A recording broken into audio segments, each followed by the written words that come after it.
But like, in all seriousness, right? Yeah. So going into LA, I actually, when P and B was just killed. I was actually in LA, and I had just went there. My girl lives there. I travel there, Yeah. pretty frequently. But for the last few months, I hadn't even been going there. I've been locked in the gym, and I've been like really not feeling the vibe of LA. But as we traveled to LA, I told my cousin and everybody like, "Nah, I'm leaving my jewelry and shit here in Miami." Like it wasn't even worth it to me, Man, man. man, man, I let me just just I don't even want to be in the environment like where it's say, so homie, let me hostile. let me let me just say this on some real shit, homie. There was a time when LA could do no wrong in the eyes of Southern people. We loved them, homie, and we didn't even know them. We would roll out the red carpet because they were from California. We idolized them. We admired them. We emulated their culture. We imitated their culture. We mimicked their culture.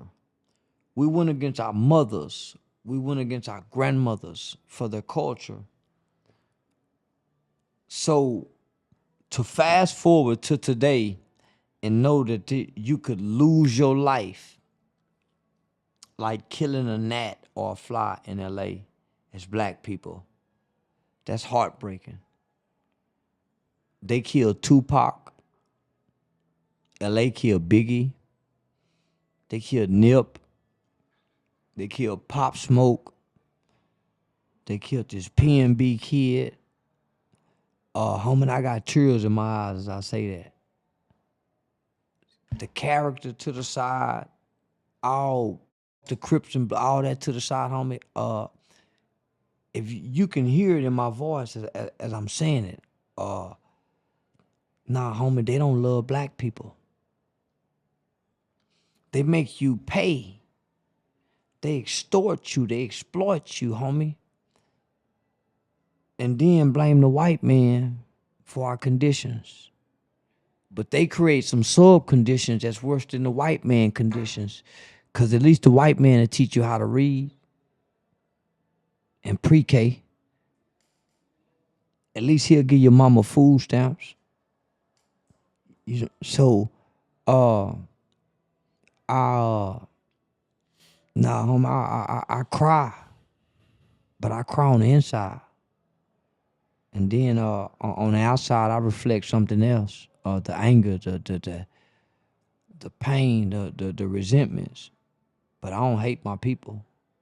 I hate these conditions. I hate the fact that could kill a homie and they'll never pay for it. They get free murders in California. So nah, homie, that's fucked up. Nigga come in and kill you in a restaurant. That's fucked up. Taylor Swift, Justin Bieber, Justin Timberlake, Garth Brooks. Nah, homie, none of them people they never have to fear what we fear from other white people. So yeah, nah. I say this and I say that, homie, but that's to keep from crying. That's to keep from responding. Uh, yeah. It's deep because we just live in such careless times. I mean, But like, nobody dies like us. yeah, I mean, you made some very valid points when you talk about a Justin Bieber or Taylor Swift or any of them. I mean, they don't have to think about going out to a lunch or a dinner to get waffles and get killed. Like like some of this shit is just unbelievable to think that. I mean, even if this is an incident of, hey, we post our location. If I post my location and I'm eating waffles and chicken, I should be able to sit down and do that. Unless I done disrespected or violated somebody I or ain't something jumped like on that. sister. I ain't Yeah, robbed nobody, homie. I like ain't shot at no black people. I I ain't molested nobody. I ain't raped nobody. I ain't drunk drived and killed nobody. I ain't set up nobody to get robbed. I'm just a rapper. I'm just an entertainer. I'm with a young lady. We're enjoying ourselves. Most of us is excited when we go to California, and most of us are excited, homie, when we go places and do certain things. So, is this supposed to be my death sentence? Being black is, you know, a black male, a black successful But homie, male. I'm not being hung from a tree from a Ku Klux Klansman. They don't have to do it no more. I'm not being set up to be my Jewish producer or my Jewish record label. They not set me up. I'm just trying to be black. And I'm trying to believe that slavery has an effect on me, but then I get killed by my brother. But I'm supposed to believe slavery is making them do this to me when the people who actually experienced slavery never killed one another. We never experienced slavery. So how can we say, well, slavery had this effect on me when the people who actually went through slavery never killed one another? What's making us kill one another, homie? Because the people who were slaves never killed one another. So if they didn't do it, how can we say, well, slavery done this to us when we were never slaves? We don't know. We ain't never seen a hung from a tree. But we done seen plenty shot from a. What's making us kill each other with this lack of compassion? What's driving this? What's the force of it? It's scary, man. To even hear a nigga walk to me and tell me, you know, want to kill this, right? For what he done said, not what he done done. For what you done said, like to even have the audacity to And approach as a man big and as say this that. is, homie, he never looked at me and said to you what he should have said to me. Because I'm the who done said what I done said. Why is he saying it to you and not me? Big as this is. So can you imagine when the white boy get this big nigga? If he a coward in this situation acting tough, can you imagine when that white boy get him and put his real life on the line? Because his life ain't on the line. His life ain't on the line confronting you. Imagine when that white boy get this nigga. I come over there, he don't even tell me what he telling you. At this point, he's supposed to be willing to lose his job, because if we want to press the issue, he'll lose his job if we press the issue. But we ain't gonna do that nigga like that. We'll let that, because we stronger than him. So we'll show compassion for the weak. Yeah, we'll show some compassion for that nigga, homie. Cause we already know it. With all them tattoos and LA all over his face and neck and body, he can't get no other job if he get his cutthroat there. But that's the nigga that'll take $500 for a sneak the gun in the club to go kill another. He the homie, he the weak link in our chain, because that said I'm a real blood. So his loyalty is not to the safety of black people coming together in harmony, in unity, unifying as black people and enjoying ourselves in an establishment. His loyalty is in the game to bring about division and destruction, because that's what he stood on.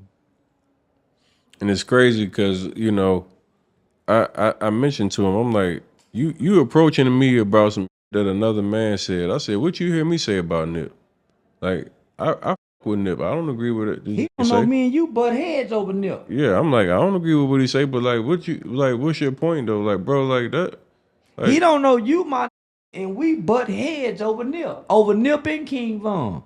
We butt heads like a motherfucker. and that's the thing. Like, just be thinking that because you don't agree with somebody's opinion that you got to be ready to go die over it. Like that's like that crash dummy mentality that have is unbelievable. Say I had one of my niggas ask one of my other partners, say, man, do you ever tell Charleston to chill out? One of my partners said, nah, I don't never say nothing. Mother in my pocket said, yeah, I do. That's how you can tell who your friends are. Your real friends go tell you to chill out. Say, you woo, woo, woo, woo, woo.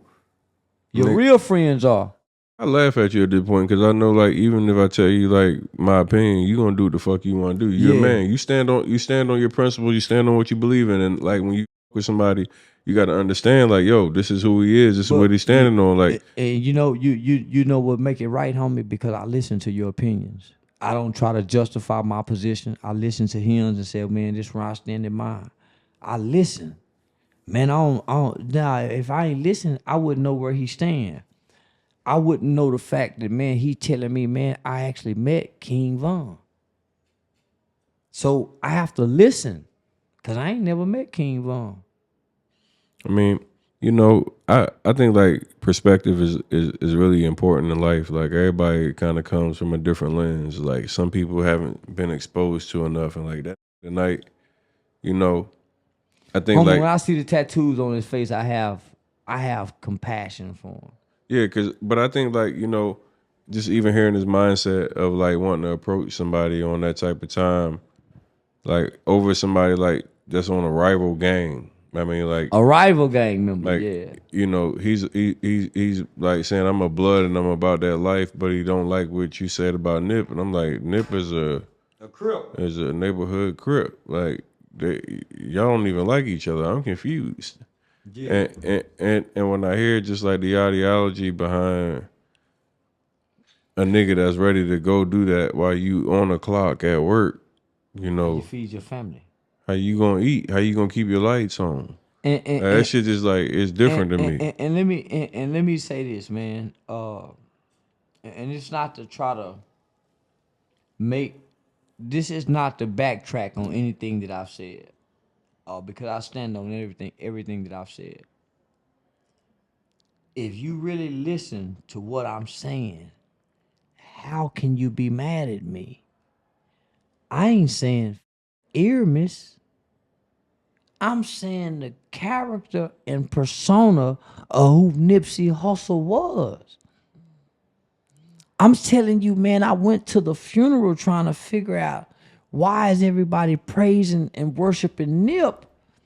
And when I got to the funeral, I heard about a guy named Aramis. How can the fuck you miss what I'm saying? And I'm saying, man, you don't never hear me say Aramis. I'm telling everybody, man, Nip. Nip got Aramis killed. The history books need to write about Aramis, not Nip. Neighborhood Nip is the name of the rap persona. His gang name is Thundercat. The set in the hood known by Thundercat. The rap world is the rap persona of Nipsey Hussle, who is actually another guy. Let's look at this man named Aramis. Let's get past the rap. The homie beyond the rapper is a man. So if you really hear what I'm saying, you say, man, but what's happening is we are so emotionally responsive and driven as black people, we can't get past our feelings so we can deal with logic. That's why we're so murderous. Because we can't get past our impulsive emotions, our feelings, so that we can deal with logic, reasoning, truth, and facts. We just deal with our emotions. That's why we only respond to police shootings, because they evoke our emotions.